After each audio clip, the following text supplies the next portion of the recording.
मैं आज ये ज़रूर कहना चाहती हूँ आम आदमी पार्टी के सभी विधायकों की तरफ से, दिल्ली की 2 करोड़ जनता की तरफ से, कि दिल्ली का एक ही मुख्यमंत्री है और उस मुख्यमंत्री का नाम अरविंद केजरीवाल है।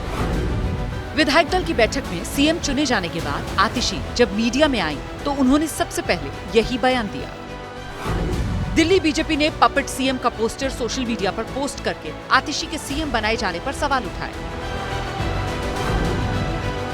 ये वो पोस्टर है जो दिल्ली बीजेपी के हैंडल से पोस्ट किया गया। दिल्ली बीजेपी के नेता कह रहे हैं कि सिसोदिया के दबाव में केजरीवाल ने आतिशी को सीएम बनाया। सीधा सीधा कहा जाता है कि वो मनीष सिसोदिया के कैंप की हैं और आज विधायक दल में वो अंतर्विरोध देखने को मिला कि नाम कुछ और था, लेकिन मनीष का दबाव काम आया और आतिशी मारलेना को मुख्यमंत्री बनाया गया है। कांग्रेस भी आतिशी को डमी सीएम बताकर निशाना साध रही है। आपने तो आते ही कह दिया कि ये केवल खड़ाऊ हैं। यही कहा ना आपने कि जब मैं वापस आ जाऊंगा मैं फिर से बन जाऊंगा। तो जब खुद ही आप कह रहे हो डमी है, तो हम और बीजेपी या कोई और डमी कहे तो क्या गलत बात है? कभी केजरीवाल की करीबी रही स्वाति मालीवाल ने सोशल मीडिया पर सवाल उठा दिए और फिर बयान देकर निशाना भी साधा। आज दिल्ली की मुख्यमंत्री एक ऐसी महिला आतिशी मारलेना जी बनने जा रही हैं, जिनके अपने परिवार ने आतंकवादी अफजल गुरु को फांसी की सजा से बचाने के लिए एक लंबी लड़ाई लड़ी। उनके अपने माता पिता ने कई बार राष्ट्रपति जी को मर्सी पिटिशंस, दया याचिकाएं भेजी कि अफजल गुरु को फांसी ना हो।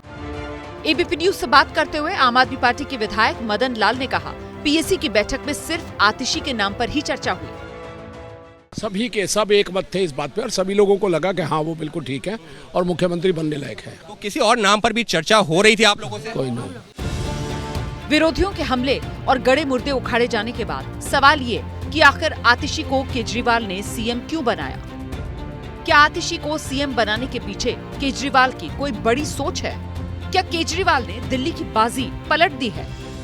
एक तरफ इस्तीफा देकर अरविंद केजरीवाल ने ये संदेश देने की कोशिश की है कि वो बेदाग है और उन्हें इस मामले में फंसाया गया है। वहीं दूसरी तरफ कुर्सी त्याग कर अरविंद केजरीवाल ने अपनी कट्टर ईमानदार वाली छवि को और भी ज्यादा मजबूत करने की कोशिश की है। वहीं दूसरी तरफ देखें तो चुनावी माहौल में कुर्सी छोड़ने का दांव खेलकर अरविंद केजरीवाल ने विपक्ष से इस्तीफा मांगने वाला जो मुद्दा था वो भी एक तरह से छीन लिया है।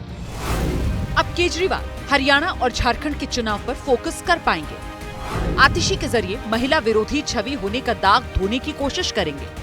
आतिशी की साफ और संघर्ष की छवि को भुनाने की कोशिश करेंगे। जाति की राजनीति को तरजीह न देकर दिल्ली को संदेश दिया है। केजरीवाल के इस्तीफे से पहले दिल्ली की राजनीति में चर्चा शराब और घोटाले की हो रही थी, लेकिन इस्तीफे के दाव से केजरीवाल ने उस चर्चा को दाग बेदाग और ईमानदार बेईमान की तरफ मोड़ दिया। अब दिल्ली में बीजेपी और कांग्रेस को नई रणनीति बनानी होगी। माननीय मुख्यमंत्री अरविंद केजरीवाल जी ने ये जो इस्तीफा देने का फैसला लिया, ये नैतिकता के आधार पे नहीं है, क्योंकि अगर नैतिकता के आधार पर होता तो ये इस्तीफा 177 दिन पहले देते। सुप्रीम कोर्ट को भी अपने ऑर्डर में उनको संकेतों में बोलना पड़ा कि नैतिकता के आधार पे उनको इस्तीफा देना चाहिए था। केजरीवाल की राजनीति को समझें तो एक तरीके से वो देश में ट्रेंड सेट करने वाले नेता बन चुके हैं।